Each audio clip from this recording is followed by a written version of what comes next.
Universitas Islam Negeri Kiai Haji Ahmad Siddiq Jember, Fakultas Tarbiyah dan Ilmu Keguruan, Program Studi Tadris Ilmu Pengetahuan Sosial, Semester 5, Kelas IPS 3.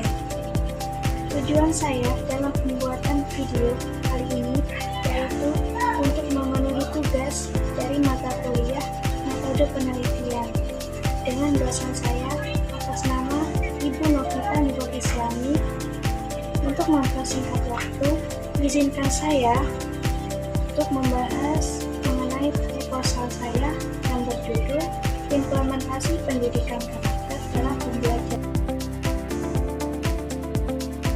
Untuk selanjutnya yaitu latar belakang masalah dari penelitian ini, yaitu pendidikan tidak hanya terbatas pada transfer pengetahuan, melainkan juga mencakup pembentukan karakter dan kepribadian agar menjadi lebih baik.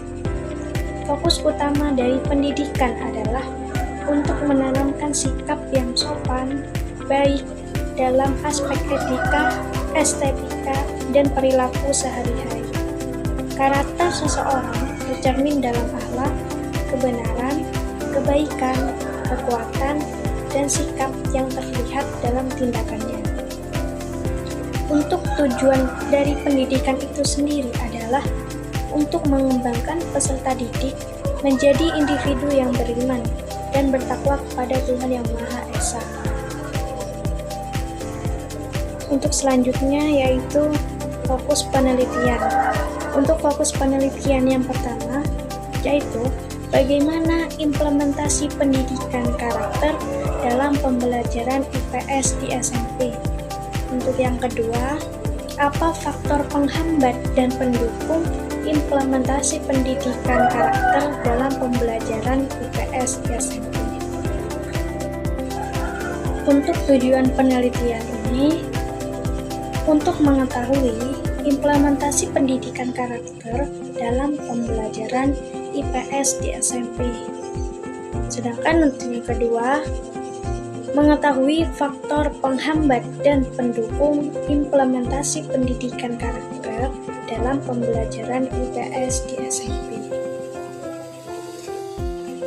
Untuk manfaat penelitian itu sendiri, yaitu yang pertama, secara teoris, sebagai penambah wawasan dan pengetahuan mengenai implementasi pendidikan karakter dalam pembelajaran IPS di sekolah.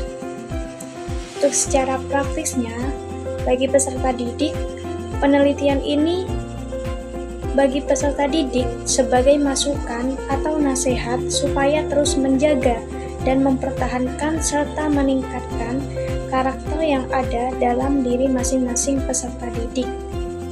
Sedangkan bagi guru, untuk menambah wawasan dan pengetahuan tentang bagaimana proses mengimplementasikan pendidikan karakter yang tepat kepada peserta didik supaya penanaman karakter tersebut bisa terrealisasi dengan baik. Sedangkan untuk definisi istilah, yang pertama tentang pendidikan karakter. Pendidikan karakter adalah suatu usaha manusia secara sadar dan terencana untuk mendidik dan memberdayakan potensi peserta didik guna membangun karakter pribadinya sehingga dapat menjadi individu yang bermanfaat bagi diri sendiri dan lingkungannya. Sedangkan untuk pembelajaran IPS merupakan integrasi dari berbagai cabang ilmu sosial dan humaniora, yaitu sosiologi, sejarah, geografi, ekonomi, politik, hukum, dan budaya. Ilmu pengetahuan sosial dirumuskan atas dasar realitas dan fenomena sosial. Penelitian terdahulu. Yang pertama, oleh Mita Suryanti dan Nastiti Mufidah tahun 2024 dengan judul Implementasi Pendidikan Karakter dalam Pembelajaran IPS. Persamaan penelitian ini yaitu penelitian sebelumnya dan penelitian sekarang memiliki kesamaan membahas implementasi pendidikan karakter dalam pembelajaran IPS. Sedangkan untuk perbedaannya, desain penelitian sekarang menggunakan pendekatan kepustakaan atau library research, sedangkan penelitian sebelumnya menggunakan pendekatan kualitatif. Untuk yang kedua, oleh Putri Suryaningsih tahun 2020 dengan judul Implementasi Pendidikan Karakter dalam Pembelajaran IPS di Madrasah Sanawiyah Muhammadiyah Srumbung, Kabupaten Magelang. Penelitian sebelumnya dan penelitian sekarang memiliki kesamaan membahas implementasi pendidikan karakter dalam pembelajaran IPS.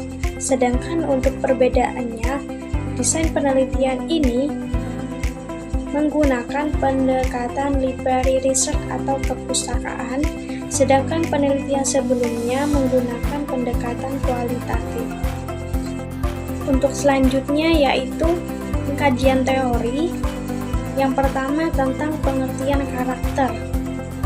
Karakter sebagaimana diartikan oleh Kementerian Pendidikan Nasional merupakan representasi dari watak, tabiat, akhlak, atau kepribadian seseorang yang berkembang melalui proses internalisasi nilai-nilai kebajikan yang diyakini dan diterima oleh individu tersebut. Nilai-nilai ini menjadi landasan dalam membentuk cara pandang, pola pikir, sikap, dan tindakan yang diambil seseorang dalam kehidupan sehari-hari. Sedangkan untuk pendidikan karakter itu sendiri dapat diartikan sebagai sebuah usaha untuk mendidik peserta didik agar dapat mengambil keputusan dengan bijak dan mempraktekkannya dalam kehidupan sehari-hari, sehingga mereka dapat memberikan kontribusi yang positif kepada lingkungannya. Selanjutnya yaitu pengertian pembelajaran IPS. IPS atau Ilmu Pengetahuan Sosial merupakan integrasi dari berbagai cabang ilmu-ilmu sosial dan humaniora, yaitu sosiologi, sejarah, geografi, ekonomi, politik, hukum, dan budaya.